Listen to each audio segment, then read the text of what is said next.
Good evening, you are watching My Media Prime Television. This is Prime News live from our headquarters in Douala, Cameroon's economic capital with me, Fon Quinter. Begin today's edition of news in Boya, southwest region of the country, where one person has died and another seriously injured after being shot this morning at Bondoma, a neighborhood in Boya, southwest region. The victims were members of the Nganya Dance group who were returning from their performance. Nora Kakebi completes the story.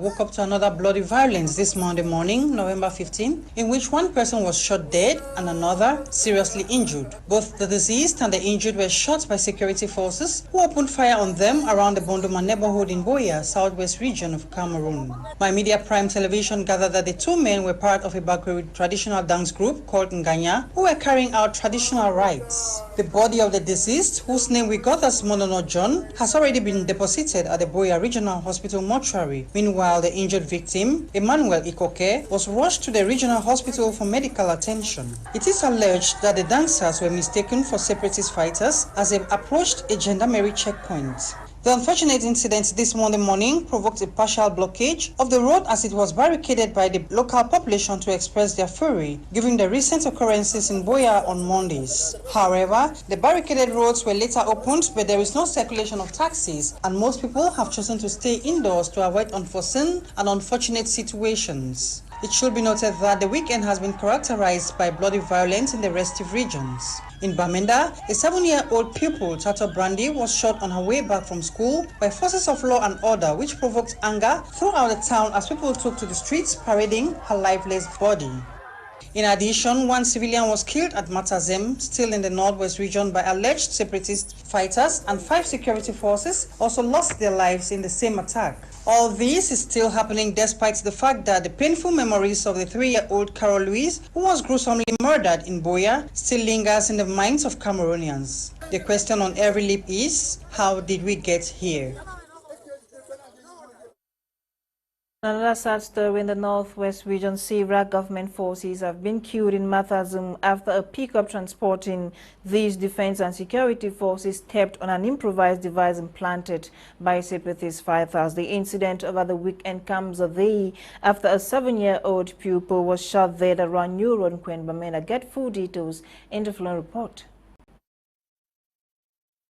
The region of Cameroon has since Friday, November 12, 2021 witnessed a violent turning point recording deadly incidents. At about 12:30 p.m., a 7-year-old girl identified as Brandy Tata was shot dead on her way back from school after being trapped in a wrangle between a police officer and a running vehicle around New Road, Bamenda. A day after the sad incident at New Road with the population yet to recover, an attack on a convoy of defense and security forces in Santa subdivision on Saturday, November 13, left at least 10 persons dead and 1 injured. According to reports from authorities, one of the vehicles transporting defense and security forces was blown up by an improvised explosive device implanted on the road by separatist fighters, killing 3 gendarmes, 5 police officers and a civilian. In a video making rounds on social media, self-titled Ambazonia General who introduced himself as Okoro claimed responsibility for the attack. Yes, aka Piki for son. The incident over the weekend that has provoked fear comes 2 months after a military convoy was ambushed in Gakutunja division in the northwest region of Cameroon, killing several government forces. We stay in the northwest region where chain repeater of Bamenda 2 cancer reacting to the recent killing of a 7-year-old pupil in Bamenda uploaded motorcycle riders in the region for expressing their pain in an orderly manner. He spoke to the press over the weekend as Charles Keba tells us from Bamenda. Bamenda 2 Council Mayor Cheni Peter outing with the press over the weekend in reaction to the recent killing of teenage Tata Brandy. returning from school in the Bamenda 3 municipality by a uniformed officer. The mayor frowned at the unprofessionalism of the officer who committed the act, request he be brought to book. The Bamenda 2 council mayor thanked the Okada riders for their orderly manner they turned out to both the Bamenda Cathedral and the Northwest Governor's Office to express their pain. Said the Bamenda 2 council will engage with the Okada riders in a bid to better reorganize the sector within the municipality. For the fast intervention yesterday, what he did was so grateful. And I also want to thank the Okada riders who went and met the governor in a very peaceful manner. I'm so comfortable. That is how we are supposed to live. If there's an incident, we should not go burning houses, destroying structures. We should go and consent. The Archbishop and the governor did a great job yesterday, and I want to thank the Okada riders, most especially the Okada riders. What they did in town, they marched in town peacefully, and we are ready to support these Okada riders if they continue to behave in this manner. Talk to the administration, and the administration will take instruction. I'm not comfortable. Mr. Press, Media, you are here present. Let us work as a team to build this municipality. Condemning the irresponsible call from a diasporan leader calling for the shutdown of schools, Mayor Ewane Peter of the Bamenda 2 Council added to other voices the population of his municipality and the Northwest region should vehemently say no to school shutdown. After the incident, it happened in Boya. There was no lockdown about school whatsoever. It happened in Kumba. Now I'm getting a funny story that there should be no school in Bamenda. Parents have gotten into loans to send their children to school. You are out there saying that there's no school. That is nonsense. Schools must continue in Bamenda. We don't like this nonsense. It is clear that's the problem. It is a security problem. We have challenges, we have differences. It will be handled smoothly. Bamenda 2 Council Mayor promised in the days ahead will support the bereaved family of teenage Tata Brandy with some financial assistance to encourage the little Brandy siblings continue education. Call on the delegate for national security to initiate a police reform so as to rebuild the relationship between the police and the population, help return peace and stability in the two Anglophone regions of the country. Authorities of the Douala City Council held the plenary session for the third 2021 legislative year. The event or the session, which took place at Southford in Aqua, was dedicated to the evaluation of the council budget for 2021. Audrey Zadza with full details in the following report.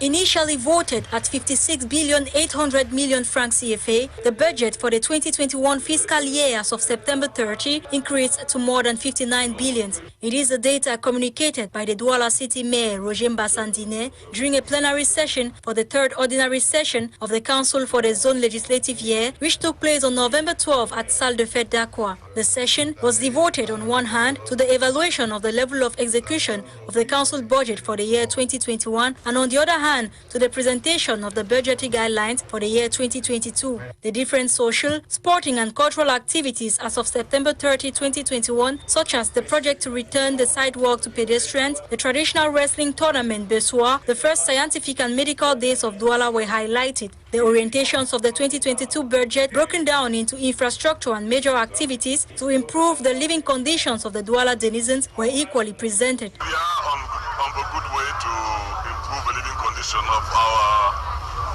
the inhabitants of Douala. The first step is to prepare the Douala city to host the next AFCON, and we are ready.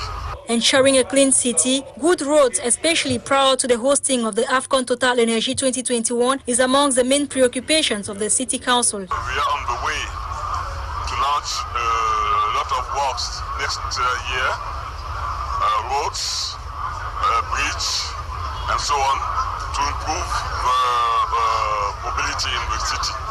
It is important to improve the living condition of the population, and that's what we are trying to do. The budget will be probably higher than this year. Delays due to heavy rainfall causing bad roads were noted in the execution of some projects, but the obstacles have not weakened the executive determination to continue preparing and implementing numerous actions that should contribute to improving the living conditions of Douala inhabitants. This plenary session was attended by the Divisional Officer for Vuri and authorities of the Douala City Council. The Religious News Presbyterian Christians in Douala as well as other Presbyterian congregants across Cameroon on Sunday, November 14, celebrated the 64th anniversary of the church in poem and color under the theme Wake and Shine. Eileen Sama took part in the event and put together the following. The groundbreaking event of the Presbyterian Church of Cameroon, better known as PC Day, had as high point the reading of the message of the moderator of the PCC and gathered Presbyterian Christians from PC Bonamusadi, PCSS Bonamusadi, Lendi, and Logbeso on the PC Parish Bonamusadi, where the 64th anniversary of the church was celebrated in splendor. The theme of focus for the event was Wake Up and Shine, drawn from Isaiah 60, verse 1. The chief celebrant of the day, the parish pastor of PC Bonamusadi, Reverend Ayok Jones Sebot, called on the Christians to be steadfast in the face of the Lord and the ongoing Anglophone crisis rocking the country, and to do ordinary things in extraordinary ways. But how symbolic is the event to the PCC? Reverend Jones Ayok Ebot highlight. It's a day where the church became authentically Cameroonian, where every aspect of management of the church, every aspect of evangelism, every aspect of development, and the comprehensive well-being of the church was handed to us Cameroonians. It is worth mentioning that the PCC was founded in Balinyonga, northwest region of Cameroon, 64 years ago, and PC Balinyonga came under attack in 2021, leaving the Christians in pain and sorrow. However, Reverend Jones Ayok lifts up the souls of all Christians at these perilous times with some consoling words. It was an unfortunate incident that occurred in Bali, and that led to the loss of life. We have had the same experiences elsewhere in other communities where the church became under violent attack. Pastors have been shot, kidnapped, that some political having services that Christians in the forests. Church houses have been closed down. The church is neutral in our mission because our mission is for everybody and everyone. And for the church to come under such vicious attack, it is sad indeed. But we will not relent in our prophetic voice that at the end of the day there should be reason to allow God's prescription of peace and love to prevail. This year's celebration had its peculiarity, as the chairperson of the congregation, Elder Fon Moses, points out. It's a highlight, in my view, to this event occasion. They identified a family, an IDP family, poor and really in need, who could not even have a meal per day. So this committee took upon themselves to use part of the budget for this year's celebration to send 3 grown-up children to primary school, and secondly to provide some capital to the mother of the children to carry out some activity. The coordinators of the event are satisfied with the results this year, as Tamuntan Joel, member of the organizing committee, explains. We are thanking God that most of the things we planned for before this day, and on this day we are happy that it's coming to pass. The event was highly animated by debate, quizzes, dances and songs by various movements and choirs, thanksgiving, praise and worship, just to name but these.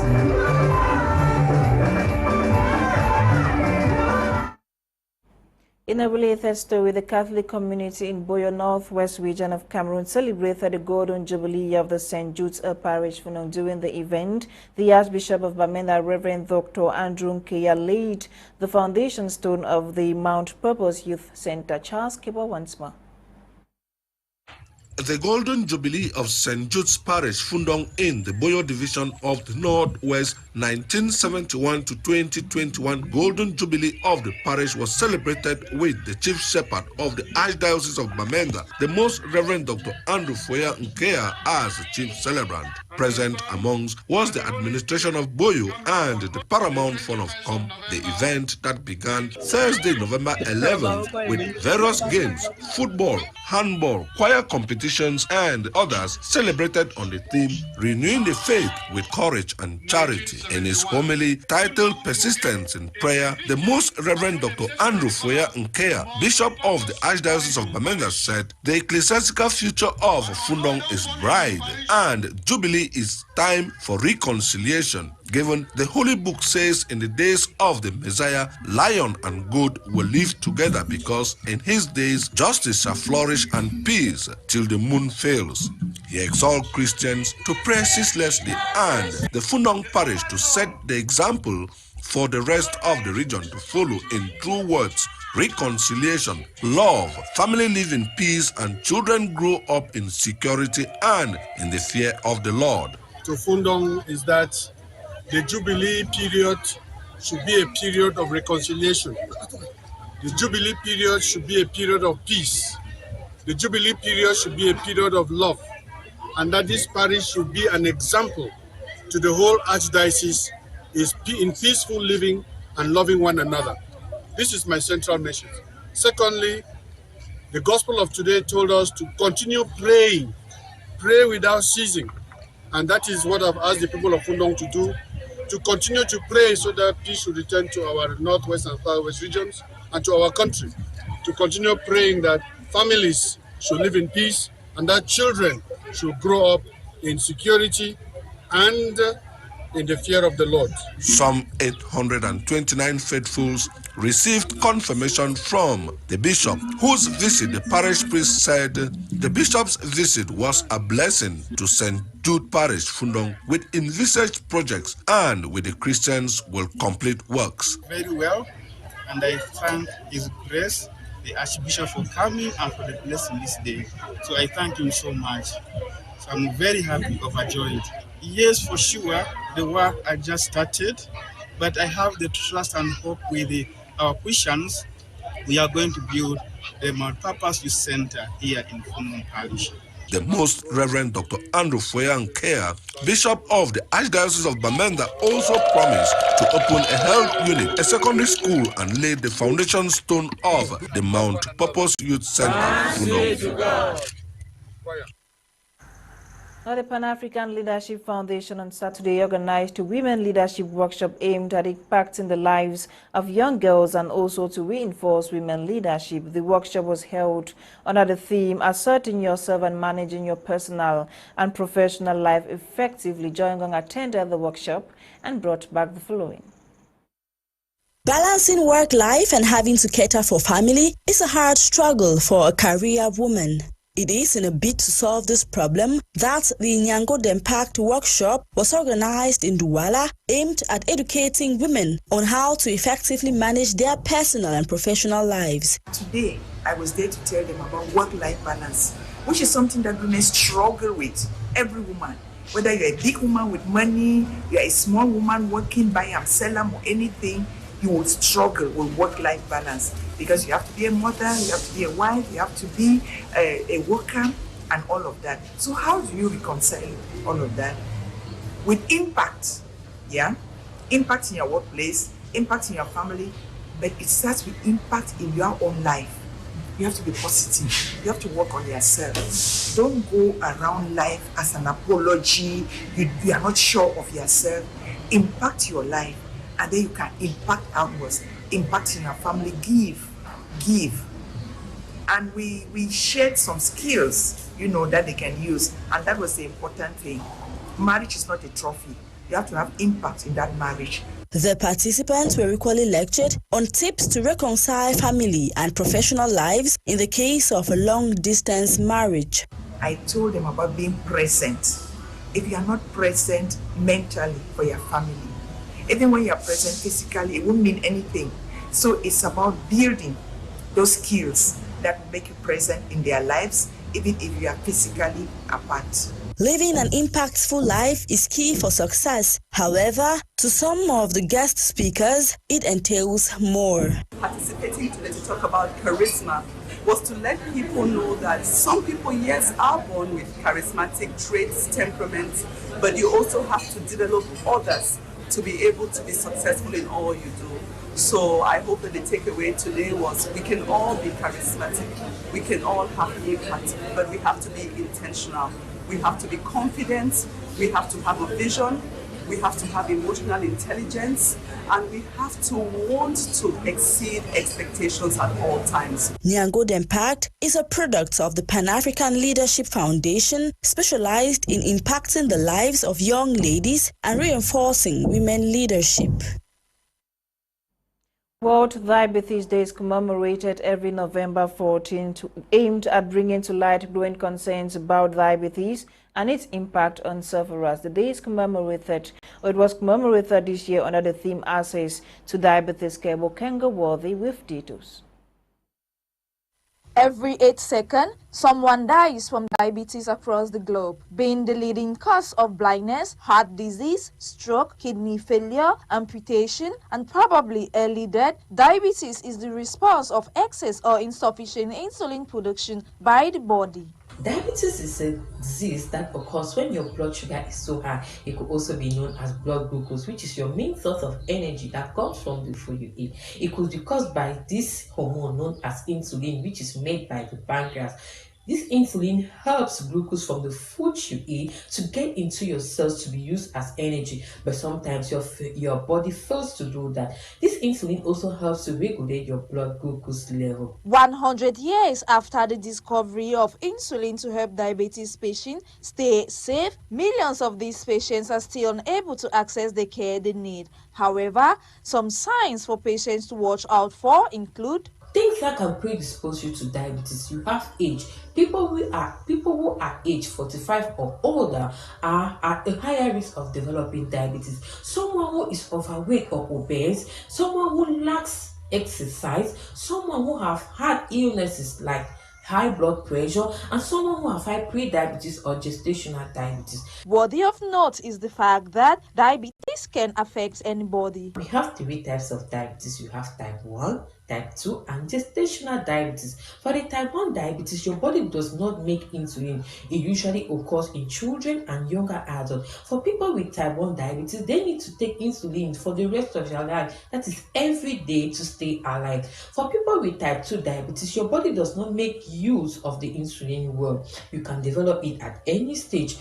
This is the most common type of diabetes. For the gestational diabetes, it usually occurs mostly in pregnant women, and it usually goes away after the baby is born. It could be caused by some hormones or basically lifestyle. It should be borne in mind that over 50% of diabetic cases, especially type 2 diabetes, can be managed and preventable. With the help of your healthcare provider, you can create a diabetes self-care plan to manage your diabetes. That you could follow your diabetes normal meal plan, that's which involves drinking enough water and eating more of vegetables. You can make physical activities a part of your daily life. You can also take your medication as prescribed, which is very important. Check your blood glucose level every day and work with your healthcare practitioner, which will go a long way to help you manage your diabetes. On World Diabetes Day, governments are called upon to provide sustained care for patients living with diabetes and those at risk or more vulnerable who happen to be the elderly ones above 60 years. And the population of Buea have benefited from free drugs, education and screening on diabetes to ensure they maintain a healthy lifestyle. This was thanks to the Global Diabetes Initiative, an international health non-governmental organization. The activity took place prior to the celebration of World Diabetes Day observed on Sunday, November 14, 2021. Details with Clarice Ekoe.